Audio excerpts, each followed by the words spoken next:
Embracing a Culture of Kindness by Ella Cunagarian Berberian. Published on April 18, 2024. Published on April 18, 2024.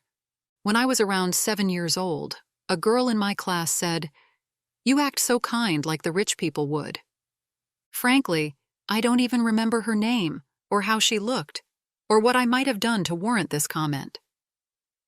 Maybe I shared my lunch. I just remember her words, because even as a child, I thought it was strange. Throughout my life, I kept hearing various iterations of this same expression. Kindness is for rich people, we're poor. This message would pop up in very unusual places and times. In my 20s, one of my neighbors kept criticizing me for my habit of feeding stray dogs, saying, "There are people that are hungry. Why are you feeding these stupid dogs?" It sounded slightly like Kourtney Kardashian's iconic response to her sister Kim, mourning her $75,000 diamond earring lost in the ocean. There are people that are dying. But in my case, it wasn't an earring. It was just my leftovers. Still, I took the neighbor's comments to heart and started also feeding the homeless. I simply added one more portion while cooking and left the food outdoors. I thought this is what the neighbor meant, to take care of people too. This time, the neighbor had a new critique. "Dear girl, how do you have all this money?" It finally dawned on me. She simply meant I should not be sharing anything. But to be honest, there were no financial implications in sharing. It was about the simple effort of packing the food with dignity instead of throwing it in the bin. Again, sharing or any similar act of kindness was seen as an attribute of opulence and not just a character trait or a conscious act. Any other smaller manifestations of politeness, like greeting people when you enter an elevator or get on a bus or on our old tiny marshrutkas, are also seen as strange. I even recall one old lady explaining to other passengers in Russian that it's okay, I was probably a diasporan. Honestly, I never understood this logic. This thing we do, where we attribute anything normal, polite, or cultured to Westerners. One of the last times I was reminded of the "we're too poor to help others" logic was sometime in 2013, when I was preparing educational content for a financial institution. The brochures were going to be distributed in the regions. The aim was to increase financial literacy among the young people. The content had focused on the banking system, the types of loans available, and other information that could be useful in rural communities. They looked through the content I had prepared and had only a few remarks, one of which was regarding the 50-20-30 budget rule. This rule was popularized by U.S. Senator Elizabeth Warren, who said, "Spend your 50% on needs, 30% on wants, and 20% on savings." My text included a different variation of this rule, suggesting to devote 5% from one's savings to charity. I thought in small countries like ours, small acts like this could actually have an impact. But what my client told me was to take the charity idea out, because our society is too poor. People have no money to share with others. And since I was running out of my own money, I took this passage out to just quickly finalize my project and receive my honorarium, which they made clear was too high for just a text. I didn't care to get involved in ethical discussions that wouldn't change anything. But again, I heard the same message. It's nice that you want to encourage personal responsibility in people, but they're too poor to be responsible. There are, however, a few people whom I've met, who through their words and actions have challenged the too poor to share mindset. One of them is a Russian woman, a photographer and multifaceted individual, Elena Frolova Trufanyan, who I met during a shoot sometime in 2010. Ironically, it was a commercial for a bank. She was the makeup artist, and though our collaboration was short, we kept in touch for months. During my first visit to her apartment, she handed me a lovely khaki top, saying she bought it, but it didn't fit. So if I liked it, it's mine. I loved how casually she gave away something that was meant for her and looked really beautiful. She was just an ordinary person, living in a rental apartment, hustling to pay bills and make ends meet. Yerevan wasn't her native town. She didn't have a family or support here, but somehow, every time we would meet, I would learn of some random act of kindness she had casually done as if it was her job. Even now, being a single mother of two, still living in a rental, she keeps sharing stories of people in need, collecting money for them and giving things away. On the surface, it looks like random acts of kindness, but at its core, it is an example of how a person who is not wealthy, a celebrity, or particularly well-known, can assume a certain area of responsibility and be influential, changing things on a micro level. In small communities like ours, micro steps like this can have a really strong impact. It might sound odd to say that we Armenians don't like sharing, because we pride ourselves on being known as hospitable and always having open doors.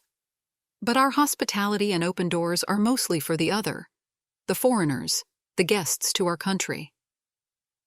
If we could learn to share a bit of this generosity with our fellow Armenians, those fleeing war zones, those in rural communities, or in border villages, we could greatly enhance the well-being of all Armenians. Undoubtedly, our culture of hospitality is deeply ingrained, influenced by the unique geographical position of our country along the Silk Road.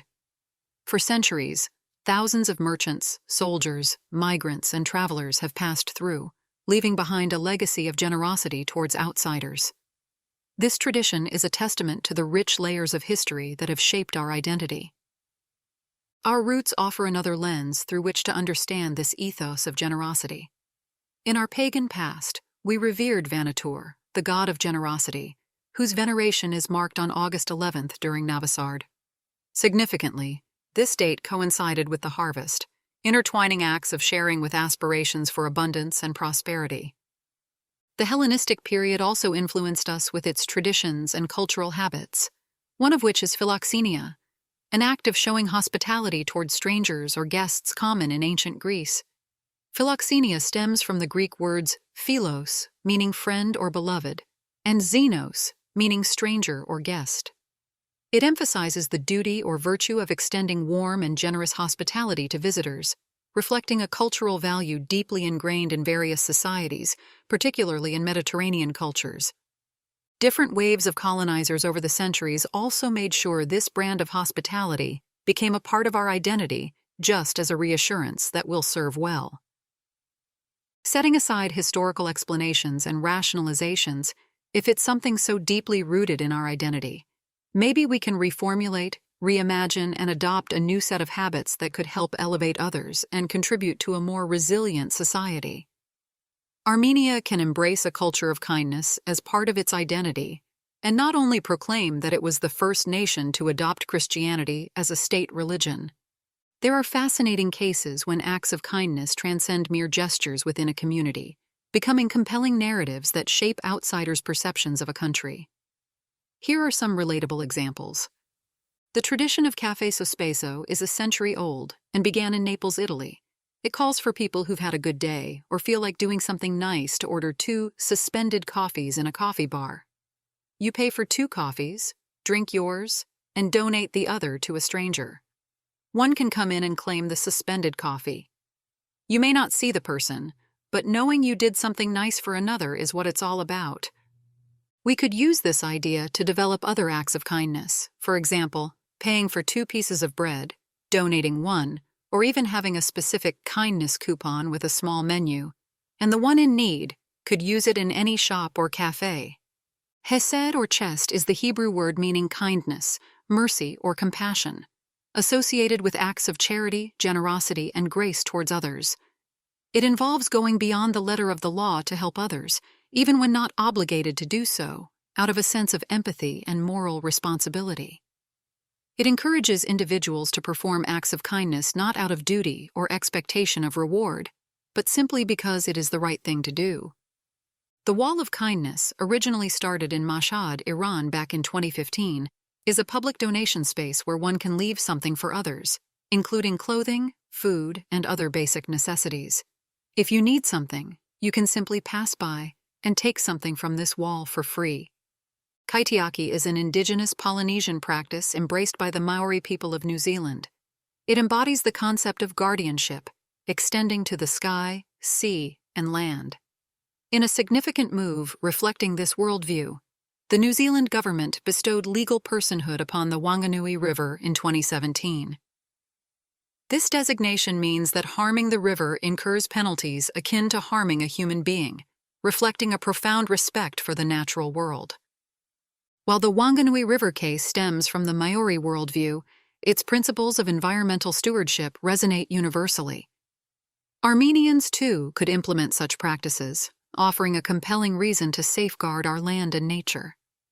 Despite our fervent toasts to Yurkir and readiness to defend it, we often overlook the importance of preserving its cleanliness. How can we formulate a comprehensive plan to instill this respect for nature within our society? We continue to grapple with generational trauma stemming from the 1915 genocide. As morbid as it may sound, we can use it as a tool for transformation. We can respect the catastrophic loss of life and homeland with our actions today. Kindness toward others, respect toward the environment, are some of the most important ways of preserving the memory of those who were slaughtered out of hatred.